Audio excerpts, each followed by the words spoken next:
Boa tarde, público em geral, amigo inscrito, acompanhante do canal. Nós estamos aqui para dar continuidade no nosso serviço, no nosso projeto, né? O projeto Epitácio Quase Pronto, navegando para o mundo verde, chamado Amazônia. Só relembrando o vídeo anterior, e para a gente pegar o fio da meada, aproveitando que nós estamos nessa floresta, atrás de o que resta da floresta amazônica, já é a terceira reflorestamento aqui do que era a floresta natural, né? A floresta nativa. E a gente quer falar do Epitácio Quase Pronto nesse contexto de Amazônia, desde a época do Império. E só relembrando o vídeo passado, que já está com descrição e bastante visualização, o vídeo passado ele quer falar sobre o ciclo da borracha, né? O ciclo da borracha, as consequências do ciclo da borracha e os grandes acontecimentos que marcaram esse período áureo na Amazônia, com uma representatividade principalmente e com grande influência na criação das duas metrópoles, Manaus e Belém, mais as pompas com que o ciclo da borracha propiciou para a população que estava nessas duas metrópoles da Amazônia, que estão aí vivendo agora o período da modernidade. Alguns aspectos importantes do vídeo passado, que é importante frisar, por exemplo, o ciclo da borracha ele cresceu a custo principalmente da mão de obra indígena, que foi a mão de obra indígena na época ela foi até escravizada, alguns relatos também que a mão de obra indígena foi de fato escravizada, mas os caboclos que precisavam se embrenhar no meio do mato para extrair a seringa, né? E que não era fácil, ele entrava no seringal, entrava no meio do mato, ele ficava exposto a picada de insetos, a onça, alguns índios que ainda não estavam totalmente dentro do contexto do convívio com o restante da população, e então ele estava em constante conflito, né? E daí por diante, além do que depois da grande seca que veio do sertão, uma grande quantidade de nordestinos acabaram migrando e indo parar dentro dos seringais. Então foi um período muito difícil, né? As pessoas vieram para sobreviver de uma seca e acabaram entrando em uma Amazônia pouco explorada, com seus riscos também. O outro fato muito importante que a gente quer também dar só dar algumas esclarecidas em relação às sementes que foram contrabandeadas pelo o inglês, né? O botânico Henry Hickman, ele levou, datado do ano de 1876, né? Onde pode ver em algumas biografias, algumas edições também, que ele levou 70 mil sementes de uma localidade próxima à cidade de Santarém, e essas sementes acabaram parando no horto, no jardim botânico lá na Inglaterra. Depois elas foram germinadas nos seringais, nas colônias da Malásia e Ceilão, e acabou dando muito certo. Tanto é que a Inglaterra depois ela assumiu as contas da produção da borracha, com várias teses. Alguns historiadores colocam que foi o tiro de misericórdia realmente na produção no ciclo da borracha na Amazônia. Esse ciclo também, de acordo com a descrição do vídeo anterior, a gente coloca 1910 mais ou menos, que chega mais ou menos ao seu final. Quer dizer, tem uma linha do tempo que ela vai colocando, quer dizer, o tempo realmente que parou, a exportação parou da Amazônia realmente se usufruir da riqueza do lucro que era provindo da borracha. Outro aspecto muito interessante, que de acordo com os historiadores, foram 70 mil sementes de seringueiras que o Hickman levou para a Inglaterra. E dessas sementes, até no vídeo anterior, a gente coloca que são 2 mil. Na verdade, foram 200 mil sementes seringueiras, de acordo com alguns registros, algumas controvérsias também, que 200 mil sementes dessas seringueiras que ele levou daqui acabaram dando certo nos seringais, né? Foram bem sucedidas. Depois teve, é lógico, uma germinação em grande quantidade, e daí por diante. Então foi crescendo, ficou frondoso o seringal, e mais ou menos colocando um período de 30 anos, o seringal acabou ficando frondoso, bom para corte, com características muito parecidas com a seringa aqui na Amazônia, né? E por causa do tempo das colônias também, Ceilão e Malásia, e acabaram dando certo. Tudo bem, o Epitácio Quase Pronto, que é um projeto, uma novela, que ela é feita pelo Reginaldo Araújo, né? Com narração de Roberto Pedroso Araújo. Ele quer contextualizar esse período também, é lógico que ele serve como período, como pano de fundo, para a publicação do Epitácio Quase Pronto, Navegando para um Mundo Verde, chamado Amazônia, que encontra-se registrado na Biblioteca Nacional como novela, mas é um argumento também para o cinema.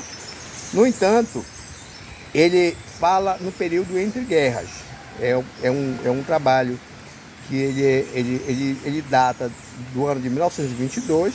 O ano de 1922 é o ano do centenário da independência, e o presidente do Brasil é Epitácio Pessoa, um jurista paraibano, que é o presidente do Brasil na época, só lembrando que a capital do Brasil na época é o Rio de Janeiro.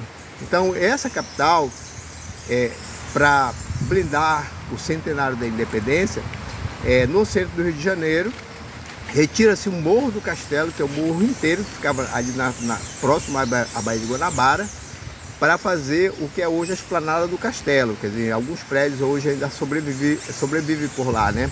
Para fazer uma grande exposição e mostrar que o Brasil estava se industrializando, entrando na modernidade também. Quer dizer, esse é o significado da grande exposição que aconteceu a partir de 7 de setembro de 1922, para mostrar que o Brasil estava entrando, saindo de uma economia praticamente agrária e se abrindo para a indústria. Assim como o mundo inteiro também estava se industrializando, e junto com o crescimento da indústria, também a borracha era uma matéria-prima de extrema necessidade, e nós não tínhamos mais um monopólio aqui no Brasil.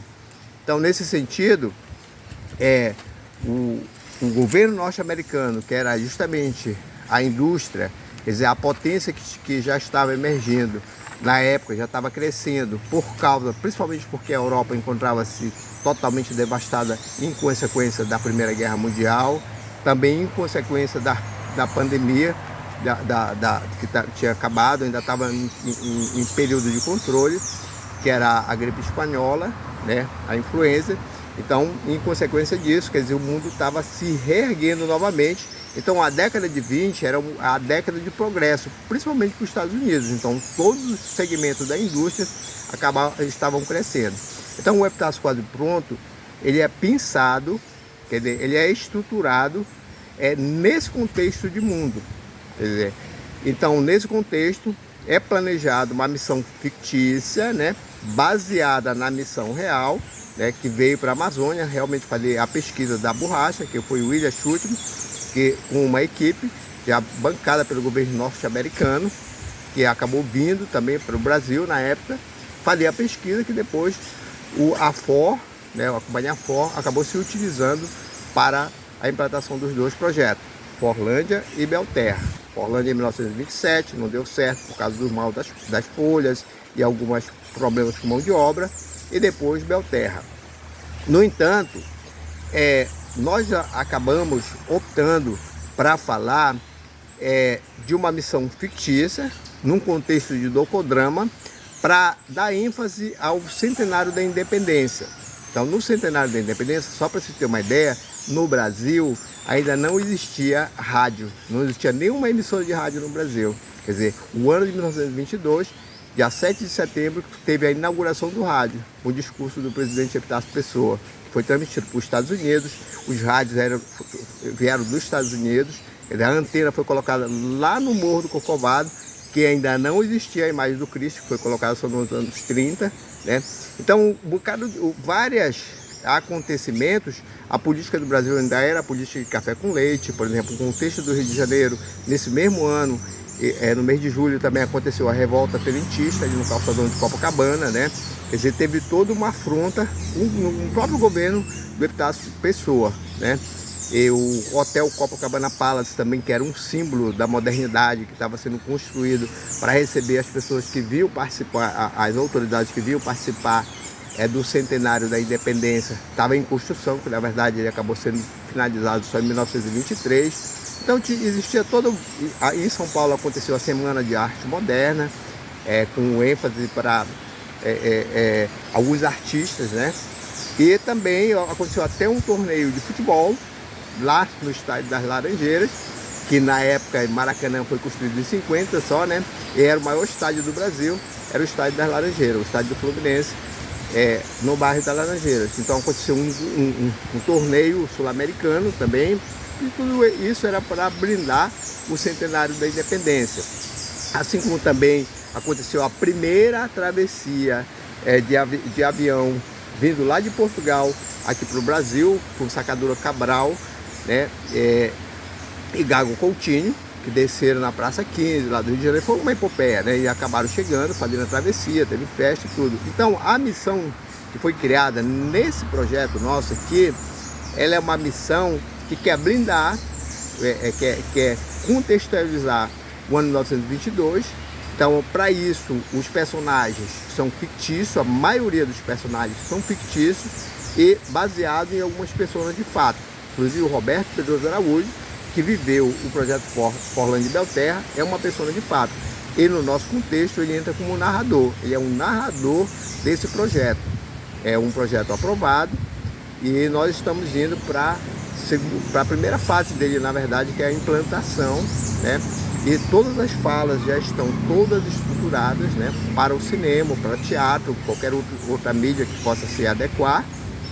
No entanto, nós ainda estamos nesse período de sintonização do projeto com a realidade, porque nos propomos a falar de uma Forlândia e Belterra que ainda não existia. Ou seja, a gente quer parar no platô dessa serra aqui, que é Belterra, onde a floresta ainda estava virgem e a equipe veio fazer a pesquisa, assim como Forlândia também.